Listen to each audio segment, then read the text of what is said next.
L'actualité selon les GIRA. Le don manuel, une véritable bombe à retardement.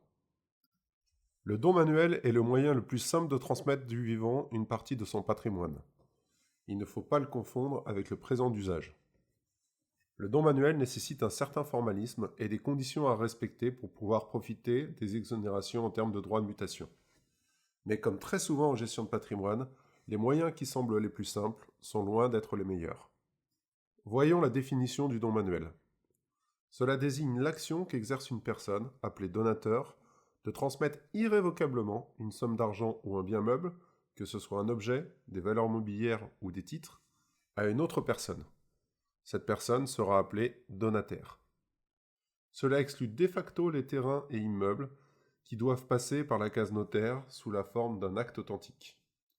Dans la grande majorité des cas, nous sommes en présence de donations intrafamiliales entre parents et enfants, voire grands-parents et petits-enfants. En ce qui concerne le formalisme à respecter, le don manuel s'opère facilement de la main à la main, sous forme de virement ou remise de chèques pour les sommes d'argent. Ils doivent obligatoirement être déclarés auprès de l'administration fiscale par le donataire, celui qui reçoit le don. Cela lui donne ainsi une date certaine et fait courir le délai au terme duquel l'abattement se reconstitue, soit aujourd'hui un délai de 15 ans. La déclaration doit se faire dans le mois qui suit le don, date de transfert de propriété.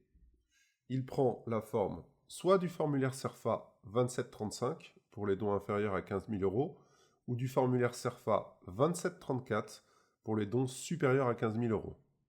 Le formulaire est alors à faire enregistrer auprès du Centre des impôts des entreprises, chargé des enregistrements de votre département. La démarche doit être réalisée par le donataire. Je vous répète, c'est celui qui reçoit le don.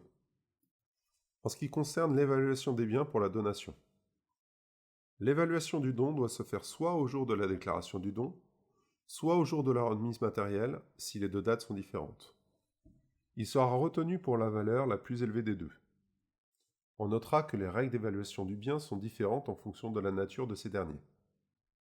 Dans le cas de bijoux, d'objets d'art ou de collection, la valeur retenue ne peut être inférieure à 60% de l'estimation qui a été faite dans un contrat d'assurance.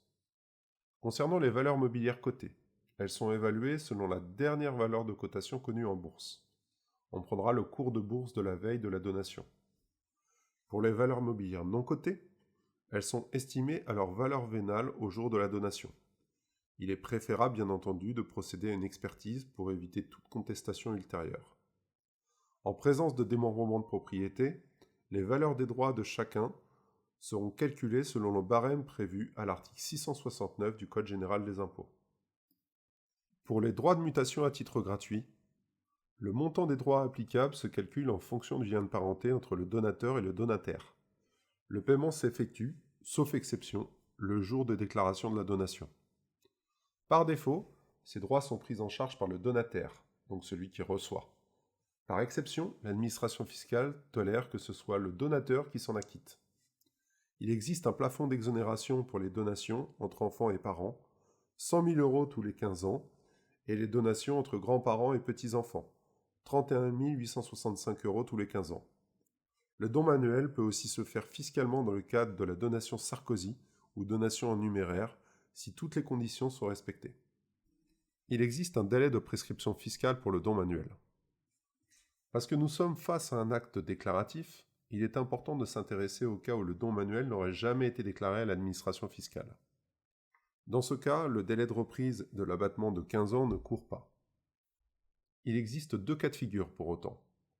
Soit le don manuel provient d'un donateur à l'un de ses héritiers, alors la prescription tombe au 31 décembre de la 6e année suivant le décès du donateur.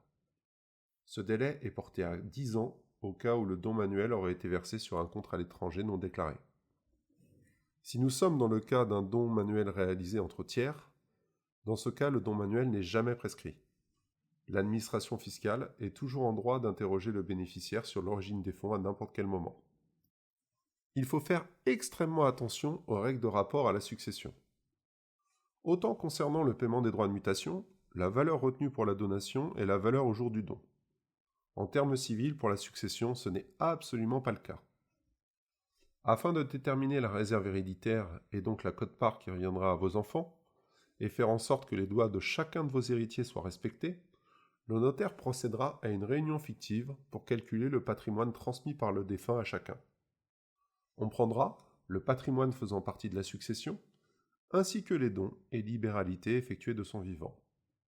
Les dons manuels en font naturellement partie.